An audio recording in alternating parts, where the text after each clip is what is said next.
Well, this is the crazy South Dakota blizzard they've been talking about for the last 3 or 4 days. Pretty wild to me. Dangerous.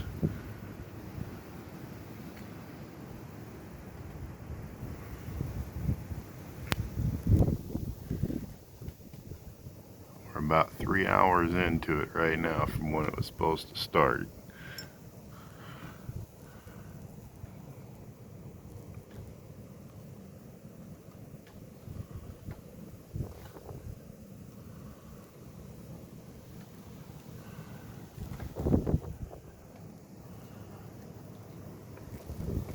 I might just have to drive to town.